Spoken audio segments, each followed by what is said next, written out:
मत सोचो कि तुम्हारा सपना पूरा क्यों नहीं होता।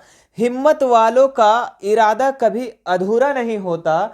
जिस इंसान के कर्म अच्छे होते हैं उसके जीवन में कभी अंधेरा नहीं होता। हेलो बच्चों, नमस्कार। आप सभी को हमारे इस यूट्यूब चैनल मिशन 2 पे आप लोगों का बहुत बहुत स्वागत है। तो आप लोगों का हिंदी का जो एग्जाम बच्चों 19 फरवरी को होने वाला है, ठीक है। और इस हिंदी एग्जाम के आज हम मोस्ट इंपॉर्टेंट सब्जेक्टिव सवालों को इस वीडियो में करवाने वाले हैं, जो कि वायरल प्रश्न है, काफी वेरी वेरी इंपॉर्टेंट है, ठीक है। तो सभी प्रश्नों को आपको अच्छे से देखना है, अच्छे से समझना है और अच्छे से याद कर लेना है, ठीक है। हमने बच्चों जितने भी आपको प्रैक्टिस करवा रहे हैं क्वेश्चन को, सभी प्रश्नों को आपको अच्छे से कर लेना है, ठीक है। सारे प्रश्न आपके इंपॉर्टेंट है। तो चलिए शुरू करते हैं। आज के जो प्रश्न दिए गए हैं फटाफट हम लोग करते हैं। देखिए 31वां नंबर सवाल क्या है। भगत की पुत्र वधू उन्हें अकेला छोड़ना क्यों पसंद नहीं करती थी, ठीक है। तो भगत की जो पुत्रवधू थी, जो उनकी बहू थी, वो भगत को छोड़ना अकेले पसंद नहीं करती थी, ठीक है। क्योंकि वह जो बहू की जो थी उनकी पति, ठीक है, भगत का तो बेटा ऐसे मर गया था, लेकिन उस समय तो उसको छोड़ देना चाहिए, लेकिन नहीं छोड़ना चाहते थे। क्यों, इसका क्या रीजन है, ठीक है। तो देखिए इसका उत्तर, भगत जी की पुतोह भगत की सेवा में रहना चाहती थी। वह जानती थी कि वृद्धावस्था में उनका एकाकी जीवन बड़ा ही कष्टकर होगा, ठीक है। घरेलू कार्य का भार भी उन्हीं पर आ जाएगा। वह उनके दुख सुख में भी काम आना चाहती थी। उन्हें चिंता थी, ठीक है, उसे चिंता थी कि उसके चले जाने के बाद उनका खाना बनाकर कौन खिलवाएगा। बीमार पड़ने पर उनकी सेवा करने वाला कोई नहीं रहेगा, ठीक है। इसीलिए उनकी जो बहू थी वो भगत जी को अकेले छोड़ना नहीं पसंद करते थे। क्लियर है, एकदम सिंपल सा लैंग्वेज में, कुछ हार्ड नहीं है। अगला देखो, नवाब साहब ने खीरे को सूंघकर खिड़की के बाहर क्यों फेंक दिया। भाई नवाब साहब, नाम ही है नवाब साहब, ठीक है। तो वो खीरे को सूंघ करके खिड़की के बाहर फेंक क्यों दिया। तो आप लोग को तो पता है कि एकदम अमीरी दिखाने के लिए। चलो लिखते कैसे हैं वो देखना। नवाब साहब अपनी शान, लखनवी नफासत और नज़ाकत दिखाना चाह रहे थे, इसलिए उन्होंने सामान्य रूप से खीरा खाया नहीं, बल्कि सबों को सूंघ कर कर्मशः फेंक दिया, ठीक है। मानो गंध और स्वाद से ही उनका पेट भर गया हो। वे इसी रूप में अपनी नवाबी और अपनी श्रेष्ठता सिद्ध करना चाहते थे, ठीक है। तो नवाब साहब अपना अमीरी दिखाने के लिए, ठीक है, अपनी लखनवी अंदाज दिखाने के लिए, अपनी लखनवी नफासत दिखाने के लिए वो सभी खीरों को सूंघ सूंघ कर फेंक दिया, ठीक है। ऐसा लग रहा था कि वो उसके सिर्फ गंध से, स्वाद से उसका पेट भर गया है, ठीक है। वे इसी रूप में अपनी नवाबी की श्रेष्ठता सिद्ध करना चाहते थे। क्या ऐसा हो सकता है? नहीं, ठीक है। भले आपको जो भी है वहां पे तो आपको ये चीज लिखना पड़ेगा, ठीक है। चलिए अगला सवाल क्या दिया है। जहरबाद किस रोग को कहा जाता है। लेखक क्यों कहता है कि फादर को जहरबाद से नहीं मरना चाहिए था, ठीक है। तो जहरबाद क्या है भाई। तो जहरबाद गैंग्रीन नामक रोग को कहा जाता है। क्या कहा, किसको कहा जाता है। गैंग्रीन नामक रोग को कहा जाता है। इससे शरीर में जहरीला फोड़ा हो जाता है, ठीक है। ये जो रोग होता है ना, इसके इसके कारण क्या होता है, शरीर में जहरीला फोड़ा हो जाता है। इस रोग में काफ़ी दर्द होता है। ये जो रोग है ना, ये बीमारी, इसमें काफ़ी दर्द होता है। फादर का पूरा जीवन दूसरों को प्यार, अपनत्व और ममता का अमृत बांटते बांटते व्यतीत हुआ था, ठीक है। इस प्रकार दयालु, परोपकारी और समाज सेवी व्यक्ति के शरीर में जहरीला फोड़ा नहीं होना चाहिए, ठीक है। तो जो फादर बुल्के थे बहुत अच्छे आदमी थे, अच्छा ममता वाले थे, दूसरों को अमृत बांटते थे, मतलब कि दूसरों को सेवा करते थे, ठीक है, और ममता दिखाते थे। तो इस प्रकार के जो दयालु व्यक्ति है, समाज सेवी व्यक्ति हैं, इनके शरीर में जहरीला फोड़ा नहीं होना चाहिए, उन्हें नहीं मरना चाहिए, ठीक है। तो ये चीज़ है, ठीक है। मतलब अच्छा आदमी जल्दी मर जाता है, ऐसा हम लोग भी सुने हैं, ठीक है, लेकिन नहीं होना चाहिए, ठीक है। यही चीज़ लेखक कहता है। अगला सवाल क्या है। बिस्मिल्लाह खां को काशी छोड़कर कहीं और नहीं जाना चाहते थे। तो बिस्मिल्लाह खां जो थे शहनाई वादक, ठीक है, ये काशी छोड़कर कहीं और जाना ही नहीं चाहते थे। क्यों, क्या रीज़न है इसका। तो बिस्मिल्लाह खां को गंगा मैया, बाबा विश्वनाथ और बालाजी के मंदिर से गहरा लगाव था। बिस्मिल्लाह खां जी जो थे ना, ये गंगा मैया, बाबा विश्वनाथ और बालाजी के जो मंदिर से उससे बहुत ही ज़्यादा लगाव था। उनके पूर्वजों ने वहाँ शहनाई बजाई थी, ठीक है। उनके जो पूर्वज थे, उनके बाप दादा सब, वो सब शहनाई बजाया था उस मंदिर में। बिस्मिल्लाह खां उसी धरती पर पैदा हुए, शहनाई बजाना सीखा, इसलिए उस धरती से, उस प्यारी धरती को छोड़कर कहीं अन्यत्र नहीं जाना चाहते थे। समझ में आ गया। बिस्मिल्लाह खां का जो है ना, वहाँ पे जो बाबा विश्वनाथ है, बालाजी मंदिर है, वहाँ से बहुत ज़्यादा लगाव था। वहाँ की जो उनके पूर्वज है वहाँ पे शहनाई बजाए थे, और वहाँ जो है बिस्मिल्लाह खां वहीं पे वो शहनाई बजाना सीखा, वहीं पे उनका जन्म स्थान हुआ।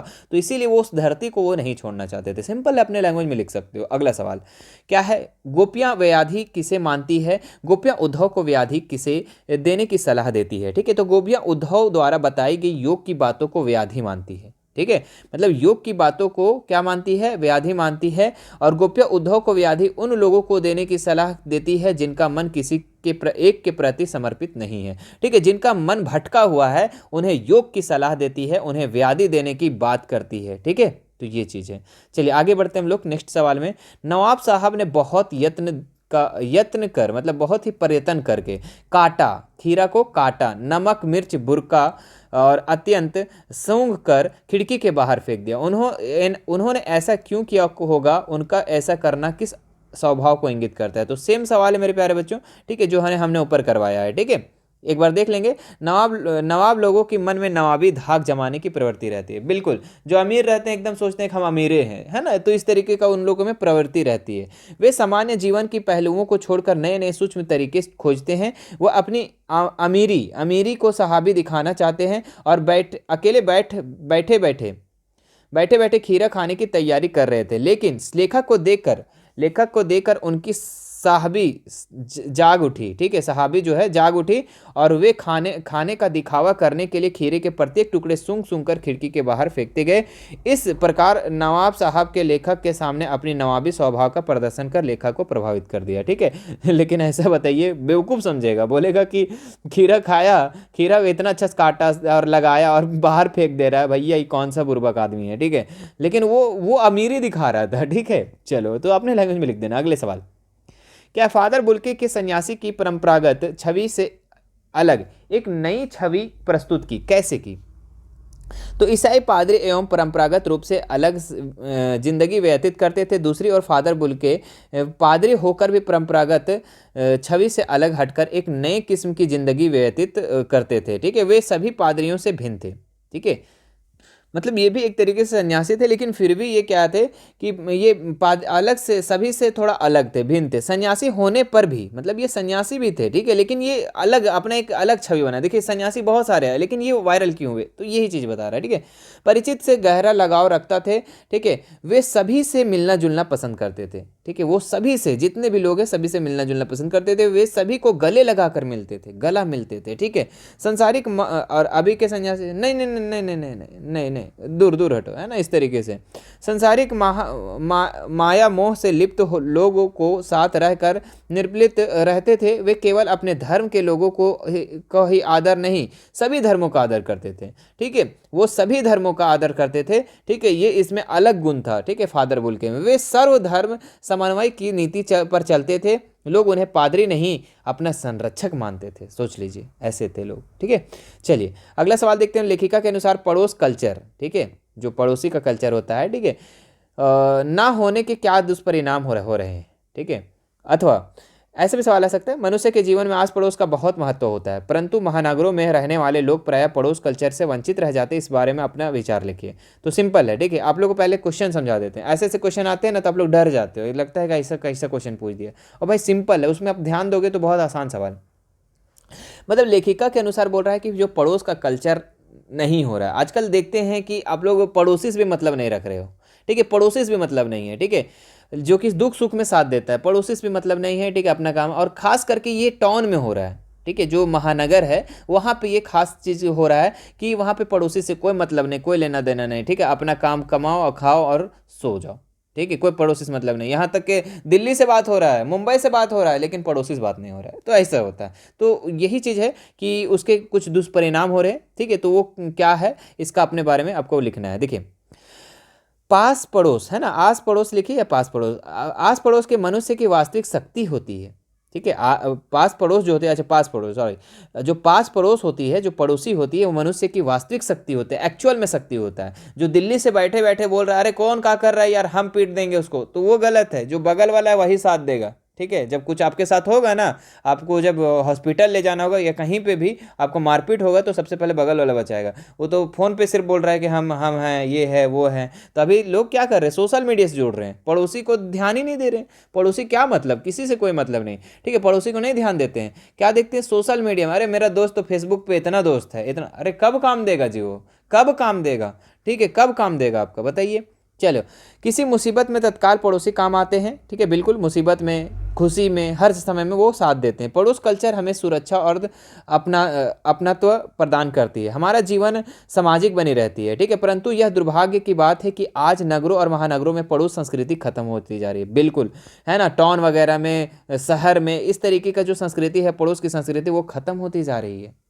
इसी कारण से मेरे प्यारे बच्चों, हम लगभग देखते हैं शहर में लड़ाइयाँ झगड़ा बहुत ज़्यादा होती है यहाँ पे, ठीक है, मतलब एक दूसरे को देखना नहीं पसंद करते हैं इस तरीके से। लेकिन हम लोग गांव में जब रहते हैं, ठीक है, गांव में, तो हम लोग को उस, चाहे कोई भी कल्चर का है, ठीक है, चाहे वो कोई भी धर्म का है, बाबा बाबा भैया दादा, हम लोग इस तरीके से बात करते हैं। लेकिन टाउन में ऐसा नहीं, टाउन में बगल वाला अगर दूसरा धर्म का है या दूसरा कल्चर का है तो बोलेगा नहीं वो मेरा दुश्मन है, ठीक है। लेकिन गांव में ऐसा नहीं होता है, सब बाबा भैया चाचा दादा ऐसा चलता है, ठीक है। अगर आप लोग गांव से होंगे तो बहुत अच्छा से जानते होंगे, और वहाँ पे लड़ाई नहीं होता है एक दूसरे धर्म को लेकर या फिर ये वो। लेकिन टाउन में होता है, क्यों? क्योंकि वो पड़ोसी को जानते नहीं है, कौन है नहीं जानते हैं, अपना साइड हो जाते हैं वो। तो समझ में आ रहा है बात, ठीक है।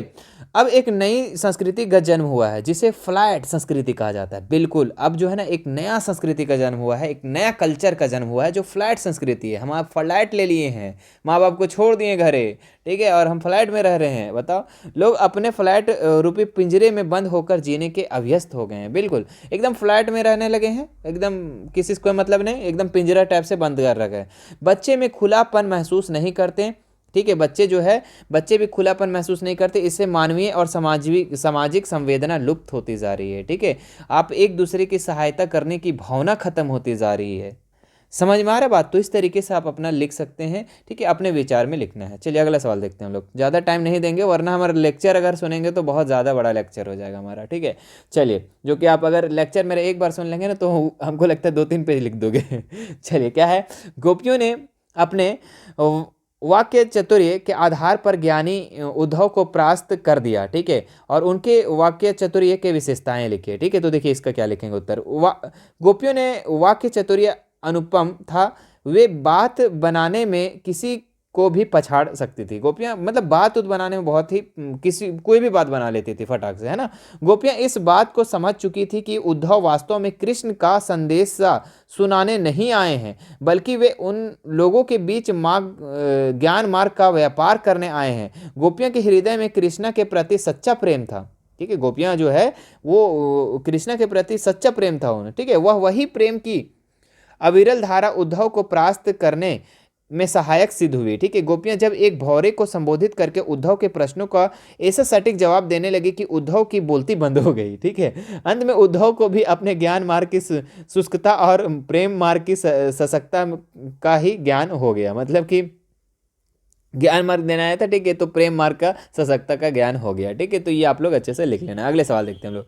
साहस और शक्ति की के साथ विनम्रता हो तो बेहतर है, ठीक है। इस कथन पर अपने विचार लिखिए। साहस और शक्ति के साथ विनम्रता हो तो बेहतर है, मतलब साहस आप में, ठीक है, साहस है, ठीक है, शक्ति भी है आप में, मतलब कोई भी चीज़ में आपको सहने की ये है, ठीक है, और शक्ति भी आपको बहुत बड़ा पावर भी है। लेकिन उसके साथ साथ अगर विनम्रता हो ना तो बहुत अच्छा होगा, मतलब विनम्र से आओ, किसी के साथ अच्छे से पेश आओ, ठीक है, वो चीज़ होना चाहिए, ठीक है। तो इस कथन पर अपना विचार लिखना है। तो देखिए, यह बात कही गई है, ठीक है, यह बात सही है कि किसी भी व्यक्ति के साहस और शक्ति उसी स्थिति में अच्छे लगते हैं जब तक वह व्यक्ति विनम्र हो, ठीक है, वह व्यक्ति विनम्र हो। अगर कोई शक्तिशाली व्यक्ति उदंड है, ठीक है, घमंडी है और बढ़ चढ़कर बातें करता है तो वो सबों की नज़र में बुरा दिखाई पड़ता है, ठीक है, वो सबों की नज़र में क्या होता है, बुराई दिखाई पड़ता है, ठीक है। मतलब कि मेरे प्यारे बच्चों कि अगर कोई भी शक्तिशाली व्यक्ति है, ठीक है, उदंड है और उसमें विनम्र है ही नहीं, ठीक है, वो क्या है, घमंडी है, बढ़ चढ़कर बातें करता है, और तब क्या होता है, सभी के नज़र में क्या होता है, बुरा दिखाई होता है, ठीक है। इससे स्पष्ट रूप से समझने के लिए परशुराम और लक्ष्मण दोनों उदाहरण सामने आए हैं, ठीक है। इसमें जो है परशुराम और लक्ष्मण दोनों इसमें सामने आए हैं। परशुराम बहुत बड़े पराक्रमी थे, लेकिन अपनी विनम्रता के अभाव में धनुर्मर्ग के बाद सभी सभा में हंसी का पात्र बनकर रह जाते हैं। लक्ष्मण भी साहसी और पराक्रमी है, लेकिन उनकी उग्रता, वाचालता, उद्दंडता और विनम्रता के अभाव में सारी सभा उनके खिलाफ हो जाती है।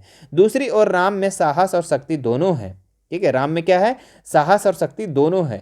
इसके साथ साथ विनम्रता भी है, उसमें कूट कूट कर भरी हुई थी, परिणाम स्वरूप वे सौरप्रिय है। ठीक है, तो देखिए बहुत ही अच्छा एग्जाम्पल यहाँ पे दिया है कि यहाँ पे आपका 3 है। ठीक है, एक आपका लक्ष्मण के बारे में बताया गया जो कि बहुत ही ज़्यादा एग्रेसिव मोड के थे। ठीक है, वो बहुत जल्दी गुस्सा कर जाते थे। ठीक है, लेकिन परशुराम जो थे ये क्या थे? विनम्रता से पेश आ रहे थे, मतलब हंसी मजाक बन गया। जब वहाँ पे सभा था ना, उस सभा में क्या है? हंसी का पात्र बन गए। लेकिन लक्ष्मण जब बोला, ठीक है, लक्ष्मण जब उसके चलता है, ठीक है, तो उससे क्या हुआ कि उसके सब खिलाफ हो गया। लेकिन अगर यही चीज़ हम दूसरे साइड देखें तो साहस भी है, शक्ति भी है। राम में, राम जो है ना, राम भगवान, ठीक है, इसमें साहस भी है, शक्ति भी है और विनम्रता भी है। ठीक है, तो इस चीज़ को आप अपने उदाहरण में लिख सकते हो। उत्साह कविता बादल किन किन अर्थों की ओर संकेत करता है? ठीक है, तो उत्साह कविता बादल में निम्नलिखित अर्थों की ओर संकेत करता है। सबसे पहला, वर्षा से धरती के तपन को दूर, है ना, तापन को दूर करने की वाली शक्ति के रूप में। ठीक है, मतलब कि वर्षा अगर होता है, बारिश होता है, तो धरती में जितना तपन होता है उसको दूर करता है। ठीक है, दूसरा, अपने गर्जन लोगों में उत्साह पैदा करता है, मतलब कि जो बादल है वो गरजता है और उत्साह पैदा करता है। तीसरा, अपने वर्षन से सृष्टि में क्रांति लाने के रूप में। ठीक है, और चौथा, लोगों के कष्टों को दूर करने की शक्ति के रूप में। ठीक है, तो काफ़ी इंपॉर्टेंट सवाल है। ठीक है, आप याद कर लेंगे। चलिए अगले सवाल की तरफ बढ़ते हैं हम लोग। फागुन में ऐसा क्या होता है जो बाकी ऋतुओं से भिन्न होता है, अथवा फागुन की मस्ती वर्णन करें। ठीक है, तो फागुन में क्या होता है जो बाकी ऋतुओं से भिन्न होता है? तो फागुन का महीना मादक और सौंदर्यपूर्ण होता है। यह महीना बड़ा ही सुहावना होता है। इस माह में सभी फूल खिल जाते हैं तथा वृक्ष में नई नई पत्तियां निकल आती है। हवाएं भी अपने ढंग से सुगंधित्व, ठीक है, होती है। इस माह में आकाश प्राय साफ और आकर्षक होता है। पक्षियों के समूह में कलरव करते सुनाई पड़ते हैं। ठीक है, तो ये जो फागुन महीना है इसके बारे में आपको बताना है। ठीक है, कि कैसा रहता है। तो बहुत ही सुहाना, मादक, सौंदर्यपूर्ण रहता है। इसमें फूल खिल जाते हैं, नई नई वृक्ष की पत्तियां आती है, हवाएं भी अच्छे तरीके से चलती हैं। ठीक है, तो अपने लैंग्वेज में ये चीज़ आप 5 से 6 लाइन में लिख सकते हैं। अगला क्या है? प्रकृति ने जल संचय की व्यवस्था किस प्रकार की है? प्रकृति ने जल संचय की अद्भुत व्यवस्था की है। ठंडे मौसम में पर्वतों पर जल संचयन बर्फ के रूप में होता है। मतलब प्रकृति जो है, ठीक है, वो जल को संचय कैसे किया, मतलब जल को क्या बोलेंगे, रिजर्व कैसे किया है? तो देखिए, ठंडे के समय में क्या होता है कि पर्वतों में बर्फ बन जाता है, तो वहां पे एक संचय हो गया। गर्मियों में जलधारा के रूप में बहने लगती है। इससे करोड़ों लोगों को प्यास बुझती है। अधिकांश नदियां पहाड़ों से निकलती है। ठीक है, समुद्र में बने जलवाष्प समतल भूमि पर वर्षा के रूप में और पहाड़ों के रूप में जमा होती है। कुएं, तालाबों आदि में ये जलापूर्ति होती है। प्रकृति ने जल चक्र के माध्यम से जल की व्यवस्था पृथ्वी पर की है। सिर्फ का सिर्फ जल का जो है ना, ये आपका सिर्फ पृथ्वी पे, कोई ग्रह पे नहीं है, सिर्फ पृथ्वी पे है। ठीक है, तो इस चीज को आप लिख सकते हैं। अगला सवाल देखिए, क्या है? समुच्चय बोधक अवयव की सदोदाहरण दे। ठीक है, तो समुच्चय बोधक किसे कहते हैं वो चीज आप लिख लेंगे। ठीक है, और इस क्वेश्चन के बाद एक और क्वेश्चन जो करवाएंगे जो कि काफी इंपॉर्टेंट सवाल है। ठीक है, चलिए इसे देख लेते हैं पहले। समुच्चय बोधक किसे कहते हैं? ठीक है, ये क्या, कौन से? तो जो वे अवयव पदबंधों और उपवाक्यों को जोड़ते हैं उन्हें समुच्चय बोधक अवयव कहा जाता है। उदाहरण जैसे एवं, या, किंतु, परंतु, कि, क्योंकि, ताकि, अतः, इसलिए, ये सारे जो वर्ड है बच्चों, ये आपका क्या है? समुच्चय बोधक। क्या करते हैं? ये एक वाक्य को दूसरे उपवाक्य से जोड़ते हैं। ठीक है, या हो गया, जैसे बोलते हैं राम और सीता खाना खाई, राम और सीता पढ़ी। ठीक है, या फिर तुम और मैं, है ना, या फिर इसलिए, क्यों, क्योंकि, ये सारे जो वर्ड हैं बच्चों, ये वो आपका क्या हो जाएगा? समुच्चय बोधक अवयव। ठीक है, चलिए अब एक लास्ट सवाल हम कर लेते हैं जो कि काफी इंपॉर्टेंट सवाल है। ठीक है, रानी एलिजाबेथ के दर्जी की परेशानी का क्या कारण था? ठीक है, उसकी परेशानी को आप किस प्रकार तर्क संगत ठहराएंगे? ठीक है, तो रानी एलिजाबेथ जो के दर्जी की परेशानी का क्या कारण था? ठीक है, उसका जो परेशानी था उसके बारे में आपको लिखना है। देखिए, दर्जी की यह परेशानी की थी कि रानी एलिजाबेथ जो है भारत, पाकिस्तान और नेपाल के शाही दौरे पर जाने के लिए कौन सी पोशाक पसंद करेगी। अस्पष्टता दर्जी आवश्यकता से अधिक परेशान था। मतलब कि दर्जी परेशान था कि जो दौरा पे आ रही थी, ठीक है, हमारे भारत, ये पाकिस्तान और नेपाल, रानी एलिजाबेथ, ठीक है, वो आ रही थी, तो मतलब कि दर्जी परेशान था कि पता नहीं कौन सा रानी एलिजाबेथ हमारे पोशाक को पसंद करेगी, है ना।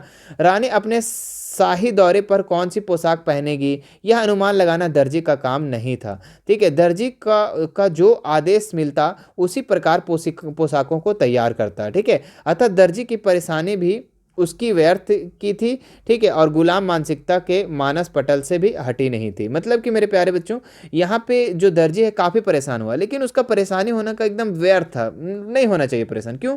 क्योंकि किसी का पसंद को कौन जान सकता है ना। वही चीज़ यहाँ पे लिखा है कि उसकी व्यर्थ थी, ठीक है, उस दर्जी की परेशानी भी उसकी क्या थी, व्यर्थ थी, गुलाम मानसिकता और मानस पटल की से भी हटी नहीं थी, ठीक है। तो ये काफ़ी इंपॉर्टेंट सवाल है, ठीक है। उम्मीद है कि आपने सारे क्वेश्चन को देख लिया, अच्छे से समझ में आ गया। वीडियो अच्छा लगा तो वीडियो को लाइक करेंगे, ठीक है, ज़्यादा से ज़्यादा इस वीडियो को शेयर करेंगे, ठीक है। आगे वीडियो मिलती रहेगी, टेंशन नहीं लेना है, ठीक है। सारे वीडियो को आपको अच्छे से देखना है, समझना है और अच्छे से एग्जाम को लिखना है, ठीक है।